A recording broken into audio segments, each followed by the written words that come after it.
But I was shocked last week to read several articles about Russia employing horses and donkeys and camels to transport supplies and soldiers.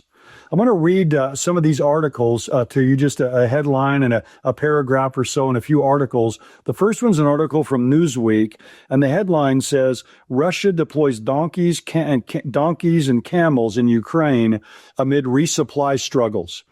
And the article says this: Russian forces have developed donkeys and camels in Ukraine amid resupply struggles to equip troops at the front lines with necessary goods, according to reports.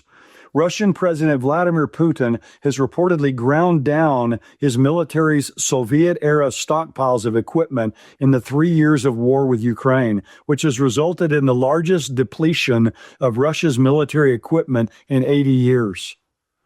The article goes on to talk about how Russian soldiers have been seen riding camels, and that there are currently 10,000 camels in southern Russia.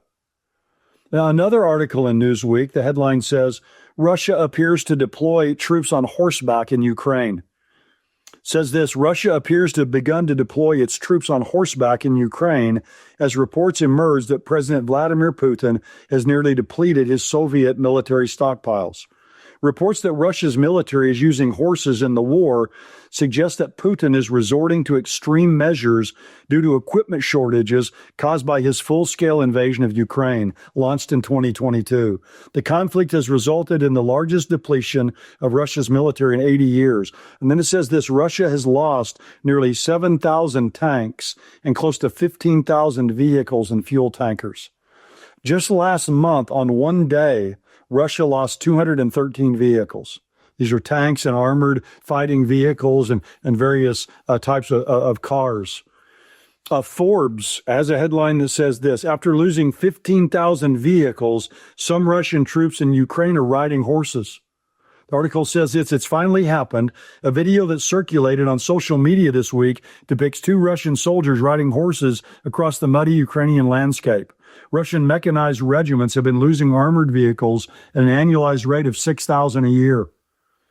And then here's an article from the Telegraph, and this is fascinating to me. I want to just develop this a little bit, but the headline says, Ukraine now builds and deploys more than 50,000 single-use drones a month. So these are drones that just go out there, just used one time, and they go out and carry some type of payload and do their mission of destruction. But they're just single use. But they're producing 50,000 of these a month.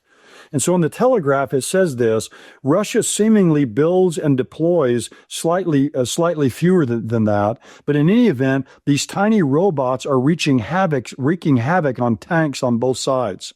The Russian losses now exceed 2,600 tanks. That's more than 10 times as many tanks as in the entire British Army. And Ukrainian tank losses exceed 600. So I bring that up, that people are riding horses and all now, because many believe that tanks and many of these other armored vehicles over time may become obsolete. Because, for instance, a U.S. Abrams M1 tank is $10 million to produce.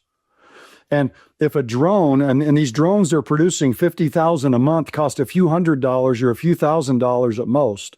If a drone like that can take out a $10 million tank, is it really worth producing the $10 million tank to have it destroyed by something that's that cheap? So it's a terribly one-sided exchange. So drones could set warfare back to very simple means of transportation. Now, a lot of the articles I've read had said, tanks are still effective. There's still a use for tanks. But if this drone warfare continues and drones can be produced this cheaply where they can take these tanks out easily, then, they may not use tanks anymore, which again will say to people, hey, we're just going to go back to really cheap means of transportation. There's no reason to have these expensive tanks if they can be taken out so easily.